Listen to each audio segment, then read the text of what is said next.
وقت یوں ہی گزرنے لگا اور میں بچوں میں مصروف ہو گئی اور رامز قصب معاش میں۔ لیکن ایک دن جب رامز گھر آئے تو بے حد پریشان تھے۔ رامز کی نوکری چھٹ گئی تھی، وہ سگریٹ پینے لگے تھے۔ مجھ سے ان کی پریشانی دیکھی نہیں جاتی تھی، اسی لیے میں نے اپنا سارا زیور لا کر رامز کے سامنے رکھ دیا۔ میں نے کہا، آپ نوکری چھوڑ کر کاروبار شروع کر لیں۔ میرے زیورات کو دیکھ کر وہ کہنے لگے، میں بے غیرت نہیں ہوں کہ بیوی کے زیورات بیچوں۔ میں نے کہا، رامز، ہم ایک دوسرے کے ساتھ دکھ سکھ کے ساتھی ہیں، آپ کی پریشانی میری بھی پریشانی ہے۔ آپ اپنا کاروبار شروع کریں، جب حالات اچھے ہو جائیں گے تو مجھے نیا زیور بنوا دیجیے گا۔ رامز نے میرا زیور بیچ کر کاروبار شروع کر دیا۔ میں نے ہر تنگی ہنس کر رامز کے ساتھ گزاری تھی۔ کئی بار ایسا ہوتا کہ بچوں اور رامز کو کھانا کھلانے کے بعد کھانے کو کچھ بھی نہیں بچتا تھا۔ رامز کم خرچہ گھر پر لاتے تھے، میں پانی پی کر اپنا پیٹ بھر لیتی تھی۔ خالی پیٹ بے شک مجھے دعائیاں دیتا تھا، لیکن دل مطمئن تھا، میرے بچے اور شوہر سیر ہو کر سوئے ہیں۔ آہستہ آہستہ رامز کا کاروبار ترقی کرنے لگا تھا۔ 2 سال میں وہ کافی بینک بیلنس بنا چکے تھے، بچے اسکول جاتے تھے، میری زندگی میں بھی پرسکون ہو گئی تھی۔ مگر یہ سکون بھی عارضی تھا۔ ایک بار میں اپنی کزن کے ساتھ بازار چلی گئی، بچے گھر پر اکیلے تھے۔ مجھے لگا تھا کہ بس 2 گھنٹے میں واپس لوٹ آؤں گی، لیکن مجھے کیا خبر تھی راستے میں جلوس نکل جائے گا اور آپس میں دونوں سیاسی مخالف پارٹیوں میں جھگڑا بڑھ کر پتھراؤ شروع ہو جائے گا۔ میں اور میری کزن ایک دکان میں چھپ گئے تاکہ یہ ہنگامہ آرائی کچھ کم ہو تو ہم اپنے گھروں کو جائیں، لیکن شام سے رات ہو چکی تھی۔ میں فون بھی گھر سے نہیں لائی تھی، مجھے اندازہ ہی نہ تھا کہ میں اس مصیبت میں پھنس جاؤں گی۔ رات کے 10 بج چکے تھے، میرا دل بچوں کے لیے الگ پریشان تھا۔ رامز کا سوچ کر بھی میں پریشان ہونے لگی تھی، کیونکہ میں دوپہر کو سوئے ہوئے بچوں کو چھوڑ کر بازار کے لیے نکل گئی تھی کہ 2 گھنٹے تک لوٹ آؤں گی۔ بچے بھی بے خبر تھے کہ میں بازار گئی ہوں۔ رامز مجھے گھر پر نہ پا کر نہ جانے کتنے پریشان ہوں گے۔ میں رات کے 11 بجے رکشے میں اپنے گھر پہنچی تھی۔ دروازہ رامز نے ہی کھولا تھا۔ وہ غضبناک اور قہر بھری نظروں سے مجھے دیکھ رہے تھے۔ بچے سو چکے تھے۔ میں نے کہا، رامز، میں بازار گئی تھی لیکن وہاں ابھی میں رامز کو بتانے ہی لگی تھی کہ میرے ساتھ کیا بیتی ہے۔ انہوں نے میرے منہ پر بہت زور سے تھپڑ مارا، کہنے لگے، مجھے تمہارا کوئی جھوٹا بہانہ نہیں سننا۔ جب سے میری ماں مری ہے تم تو آوارہ ہو گئی ہو۔ تمہیں نہ میرے گھر کی فکر ہے نہ میرے بچوں کی پرواہ کہ وہ تمہارے پیچھے سے بھوکے رو رہے ہوں گے۔ یہ بھی نہیں سوچا تم نے کہ میں گھر پہنچوں گا تمہیں نہ پا کر میرا کیا حال ہوگا۔ تمہیں بس اپنی عیاشیوں کی پرواہ ہے۔ وہ میری کوئی بات سننے کو تیار ہی نہ تھے۔ انہیں لگا میں دوستوں کے ساتھ بازاروں میں گھومنے گئی تھی۔ میں نے کہا، رامز، میں 2 گھنٹے میں واپس آ جاتی، لیکن بازار میں حادثہ ہو گیا تھا۔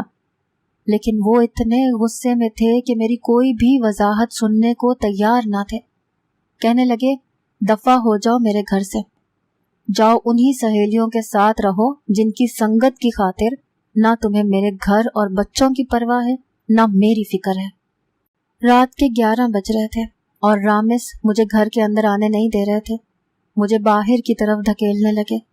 میں رونے لگی کہ رامز مجھے اندر آنے دے، میں کہاں جاؤں گی اس وقت؟ وہ بولے، جہاں سے آئی ہو وہیں چلی جاؤ۔ میں نے کہا، رامز، مجھے گھر کے اندر جانے دے، پاگل تو نہیں ہو گئے آپ؟ کیوں گلی میں میرا تماشا بنا رہے ہیں؟ آس پاس کے گھروں کی کھڑکیوں سے لوگ جھانک کر دیکھنے لگے تھے۔ مجھے نہیں معلوم تھا کہ میری اتنی سی بات پر رامز یوں بھڑک اٹھیں گے۔